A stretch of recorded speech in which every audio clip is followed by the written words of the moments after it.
Halo, yuk langsung aja kita mulai deep dive kali ini. Fokusnya ke materi yang udah Anda siapin soal ningkatin percaya diri. Rasa ragu, nunda-nunda peluang, itu kan manusiawi banget ya. Materi Anda juga nyinggung itu. Nah, misi kita sekarang ini nyaring inti dari semua sumber ini. Artikel, riset, macam-macam lah. Biar kita paham kenapa sih PD itu penting banget, terus langkah praktisnya gimana buat ngebangunnya. Oke deh, mari kita bongkar bareng-bareng. Bersumber ini konsisten bilang kalau ini tuh skill, keterampilan yang bisa banget diasah. Dampaknya juga, wah, lumayan signifikan loh.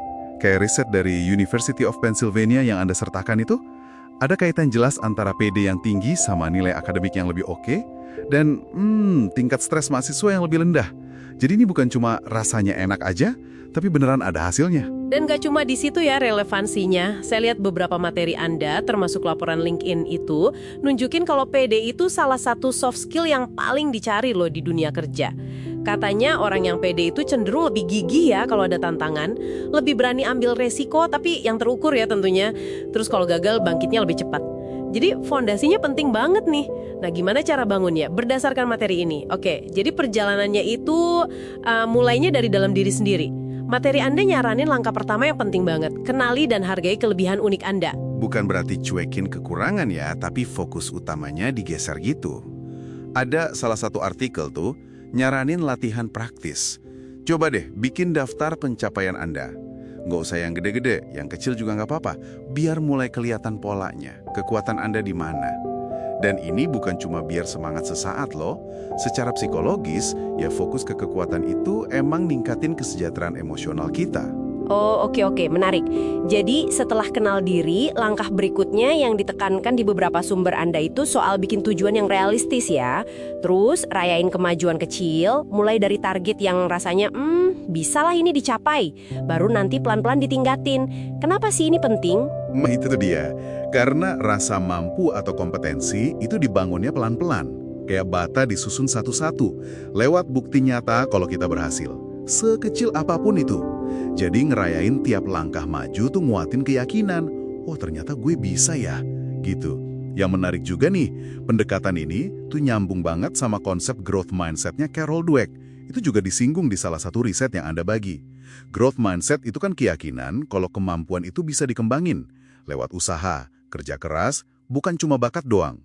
Jadi pas kita fokus ke proses belajarnya, proses berkembangnya, bukan cuma hasil akhirnya.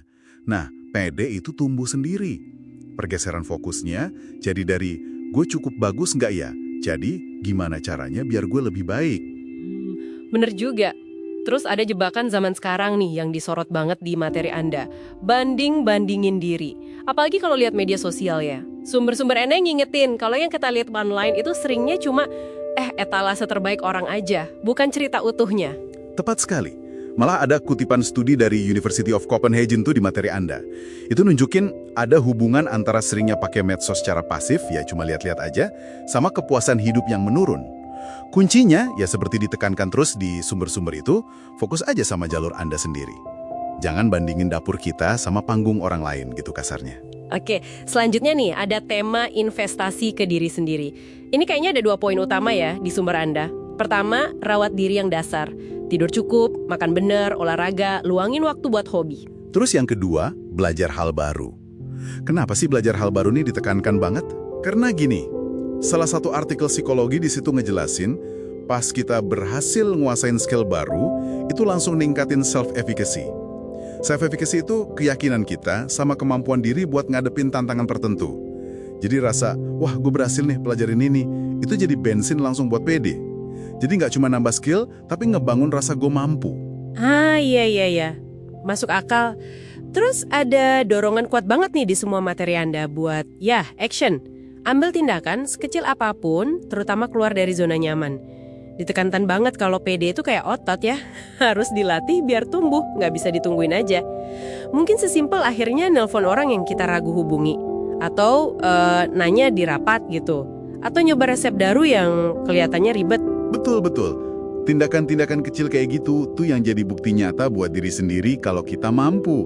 Tiap kali kita berani, meskipun takut, kita sebenarnya lagi ngeluarin batas zona nyaman kita dikit-dikit, sekaligus bangun ketahanan. Ini prosesnya numpuk, akumulatif.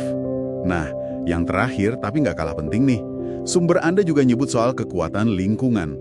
Konsisten banget sarannya. Kelilingi diri sama orang yang suportif. Dan ya batasi interaksi sama orang yang suka ngejatuhin atau ngeremehin. Dan ini ada datanya loh. Beberapa catatan Anda nunjuk ketemuan kalau jaringan sosial yang kuat, yang positif, itu ada hubungannya sama tingkat PD yang lebih tinggi. Lingkungan kita tuh bisa jadi angin pendorong atau malah jadi pemberat. Bener banget. Jadi kalau ditarik benang merahnya nih buat Anda yang dengerin, pesan utamanya dari semua materi ini adalah percaya diri itu bukan takdir, tapi pilihan.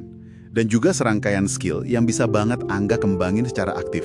Langkah-langkah tadi, kenal diri, tujuan realistis, kelola perbandingan, investasi diri, ambil tindakan, lingkungan positif. Itu kayak peta jalannya. Ini jadi nimbulin pertanyaan penting ya. Gimana caranya biar bisa konsisten ngelakuin ini? Fondasi utamanya kalau saya simpulkan dari materi Anda ya, kesadaran diri terus-menerus. Sama komitmen sama proses tumbuhnya itu sendiri. Bukan ngejar kesempurnaan instan. Oke, sebagai pemikiran penutup nih buat Anda renungkan di rumah. Berdasarkan yang barusan kita bedah dari materi Anda, kira-kira area mana sih dalam hidup Anda sekarang yang paling bisa kerasa manfaatnya kalau Anda berani ambil satu aja langkah kecil keluar zona nyaman hari ini? Terima kasih banyak udah gabung di Deep Dive kita kali ini. Sampai jumpa!